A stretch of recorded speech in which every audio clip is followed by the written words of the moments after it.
Söylemlik sağlıktaşlar yaxşımısızlar? Everyday English vocabulary. Günlük İngiliz dili sözlük kamusu. Lesson 11. Kitchen utensils. 11. ders aşxana asbabları yoki aşxana uy asbabları. Bu aşxana uyda işletilgan nurgun biz günlük turmuşda uchratib turadigan cho'qim ishlatishimiz kerak bo'lgan ismini bilishimiz, qandaq atildiganligini bilishimiz kerak bo'lgan nurg'un asboblar bor. Shu asboblar to'g'risida bugungi darsda tafsiliy to'xtalib chiqamiz. Grater. Birinchi so'z grater. Grater deganimiz nima deganda, bu sabzi qalamchisi qiladigan bir asbob ko'z oldingizga kelishi mumkin. Sabzi qalamchisi qiladigan, ya'ni sabzi yoki baranga qatorliqlarni to'g'rashning o'rniga shu asbobga surksak o'zligidan shu qalamchi chiqarib beradi. Biz bundaq asbobni sabzi qalamchisi qiladigan asbobni inglizcha grater deymiz. Grater. İkincisi peeler. Peeler degan qandaq so'z deganda, peel degan bir gap bor, ya'ni nurg'un meva ko'ktatlarninki tashqi po'sti, ya'ni so'ypiqi deymiz. Tashqi po'sti, so'ypiqi. Peel deymiz. Hamda peeler degandan shu gapning o'zidan kelib chiqadi, ya'ni tashqi po'stini olg'uchi, ya'ni shu so'ypiqini elib tashlag'uchi. Yana bir xil asbob bor, qo'limizda tutibla, masalan baranga yoki savza va yoki masalan kava qatorliq shu meva ko'ktatlarni qanaqsak yoki olma qo'limizda tutib postini yoki so'ypiqini so'ymoqchi bo'lsak so'yib beradi bizga. Peeler, postini so'yadigan, postini ilib tashlaydigan asbob peeler. Whisk. Whisk deganimiz nima deganda, masalan biz tuxumdan bir qanchani chiqib, uni aralashtirib qo'rmoqchi yoki pishirmoqchi bo'lsak, whisk orqali aralashtirsak, intayin yaxshi aralashadi. Hamda whisk degan shu aralashtiradigan bir asbob, ya'ni ichi kavak simlar bor, necha o'ralgan. Shuni qo'limizda qaraqsak, aylantirsak, cho'gilasak yoki yana bir xili bor, mashinalik, uni faqat mashina shu tokliq chetib qo'yaplar, tokka ko'nib bespasangiz o'zi qaraq birda aralashtirib beradi. Ya'ni aralashtirish asbobi whisk. Cutting board. Cut degan kesish degan gap. Cutting degan kesadigan, board degan taxta. Cutting board degan kesish taxtasi degan gap. Ambal deymiz. Uyg'urchada ambal deymiz. Hamda bu cutting board Amerikada cutting board deyilsa, Angliyada chopping board deydi. Chop degan to'g'rash degan gap. Chopping board to'g'rash taxtasi, cutting board kesish taxtasi. Amerikada kesish taxtasi desa, Angliyada to'g'rash taxtasi degan gap. Ikkalisi ambal, cutting board yoki chopping board. Kitchen knife. Kitchen knife deganimiz oshxona pichoqi degan maxsus go'sht pichoq emas yoki boshqa alohida har xil pichoqlar emas. Normalda ko'pincha oshxonada ishlatiladigan bir pichoqni kitchen knife deymiz. Kitchen knife. Oshxona pichoqi. Scissors. Qaycha. Scissors. Bu qaychining ikki tal kesadigan besi bo'lganligi uchun orqada asni qo'shimiz. Scissors. Qaycha. Can opener. Can opener degan konserva ochqich. Odatda konservalarni ochadigan maxsus bir shundoq ochadigan to'lg'ab açadigan bir uskuna bor. Uni can opener deymiz. Bu Amerika ingliz tilida can opener. Angliya ingliz tilida tin opener deydi. Tin degan konserva Angliyada, Amerikada can konserva. Shunga can opener yoki tin opener. Bottle opener. bottle opener deb botilkani ochadigan, botilkaning og'zi bor. Bir temir og'zi bo'ldi, alyumin. Shuni ochadigan uskunni bottle opener deymiz. Bottle opener. Yana bir xili bor. Masalan, har xil ko'pincha mundaq üzüm aroqlari yoki ba'zi shunday uzun mezgil saqlagan meva aroqlarininki botilkasining og'zi undaq temir olmaydi. İçida bir yog'ochdan yasalgan shunday qaplag'ich bo'ladi. O'zi nemish qilgan mundaq ko'piydiganda shu yog'och qaplag'ichni ichish uchun mundaq to'lg'ab kirgizib unga tassangiz ichiladigan bir asbob bor. Uni corkscrew deymiz. Corkscrew. Wooden spoon.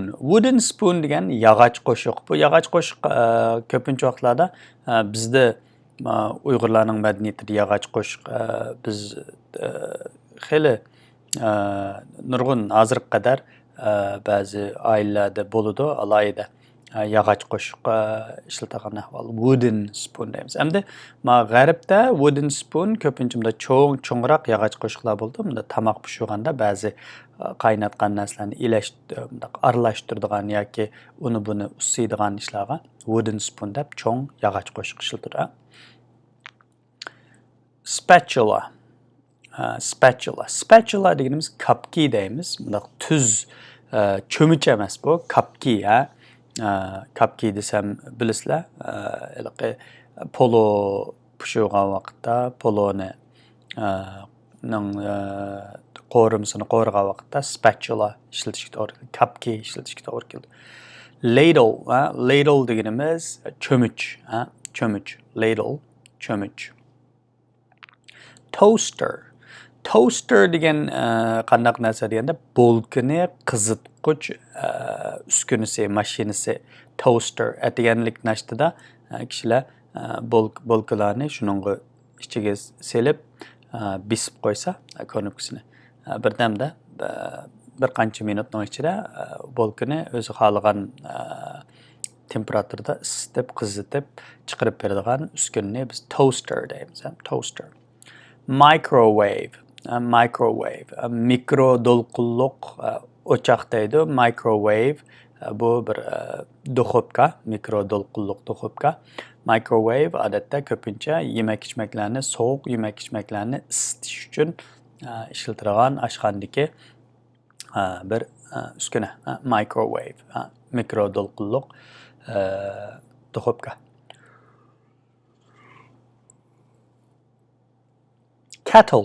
Kettle deganimiz chaynak, choy qaynatadigan chaynak.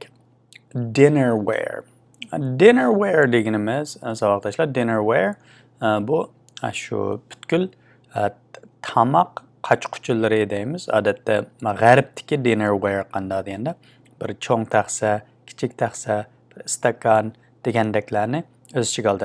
Cho'ng taxsa, kichik taxsa degan shu tomoqlarni ustiga elib ichimlikni ichadigan shu bir qator bir yurish tomoq yeydigan bir shaxsning tomoq yeydigan qochquchilarini dinnerware deymiz. Bu Amerikada dinnerware, Angliyada crockery deydi. Plate. Dal shu dinnerwarening ichidagi taxsini biz nima deymiz? Plate deymiz. Plate. Qachini nima deymiz? Bowl. Stakan, cup. Bu stakan eynek stakan emas, ya'ni ichini ko'gil bo'lgan stakan emas. Bu farfur stakan, ya'ni farfur deganim ichini ko'gili bo'lmaydigan stakan. Bu cup odatda normal, bak egizma emas, bir stakanni cup deymiz. Hamda yana birisi bor, egiz birisi bor. Bundoq tutqichimi cho'ng bo'lgan. Uni mug deymiz. Mug ingliz tilida tovanroq, pakaroq kelgan normal bir stakanni cup desak, egiz cho'ng tutqichi bor bundoq stakanni mug deymiz. Mug. silverware. Silverware degan nima degan? Bayatın biz dinnerware degan o'rgangandik. Yani tamoq yeydigan barliq qachi, qucha, taqsa, stakan deganlarni dinnerware degan. Hamda uni dinnerware'niki Angliyada atilishi crockery edi. Hamda silverware degan nima deganda dal shu g'arbda tamoq yeyish uchun ishlatilgan qoshiq, ara va pichoq. Pichoq deganimiz bir narsa to'g'raydigan pichoq emas, taqsidagi go'shtlarni yoki meva ko'ktatlarni tutib to'g'rab turib oladigan g'arbda kinolarni ko'ramizku. Shu qoshiq, ara yoki velkumi deymizku. Qoshiq, ara, andin pichoq. Bu uchini qo'shgan vaqtda silverware deymiz. Silverware yoki cutlery. Angliyada cutlery, Amerikada silverware. Bularni ayrim o'rganib baqsaq, knife deganimiz pichoq, fork deganimiz ara, spoon deganimiz qoshiq. Shu uchni birlashtirgani silverware.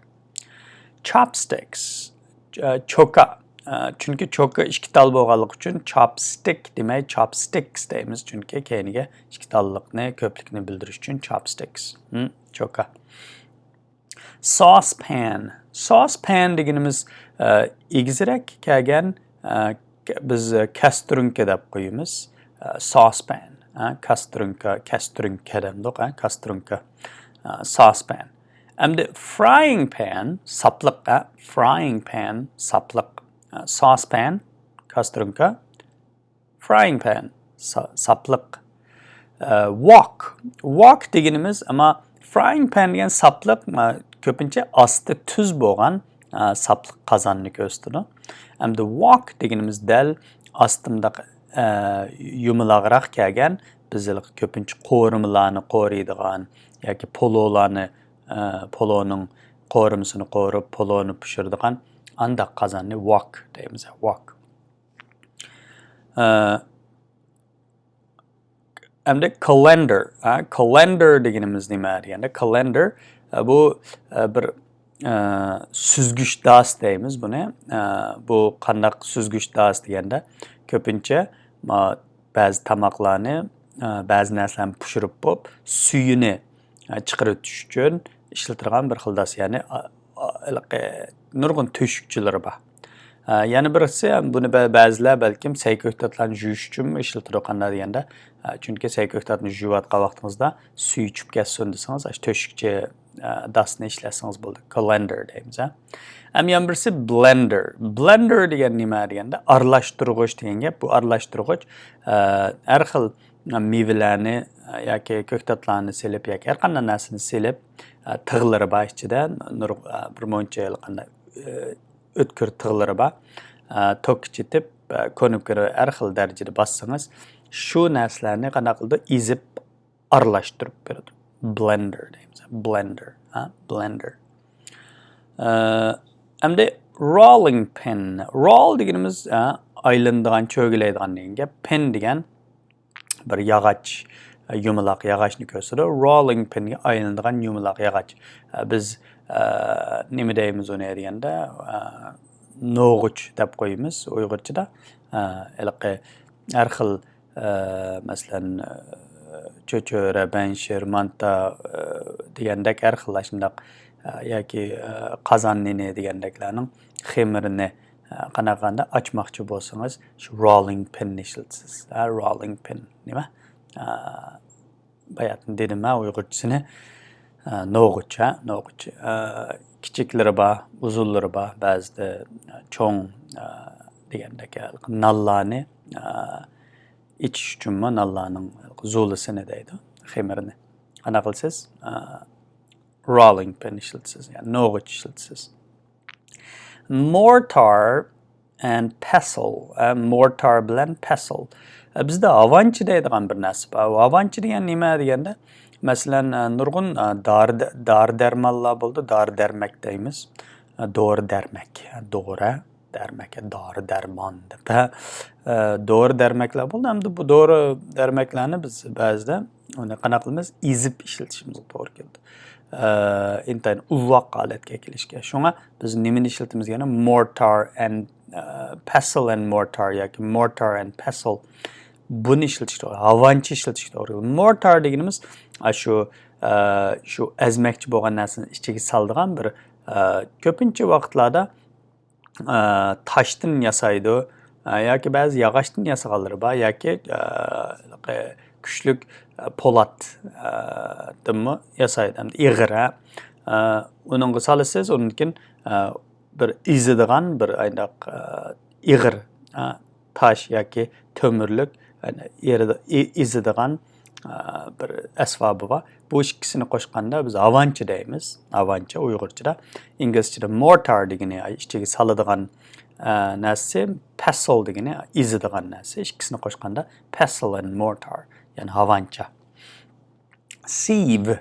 Sieve deganimiz biz lag'manni pishirgan vaqtda suzib elishimizga to'g'ri keldi. Uni suzib elish uchun bizga lozim bo'lgan narsa choyla. Sieve deganimiz choyla. Spatula degani bayatım biz o'rgangandik, kapki deb. Spatula u yerda oraliqida to'shigi bor yoki kavakchisi bor, kapki emas. Spatula ham kavakchisi bor, kapki bo'lsa-mu, shuni spatula deymiz. Yana bir xil bunda oraliqida shundaq kavakchisi bor, kapkini fish slice mi deymiz. Fish slice.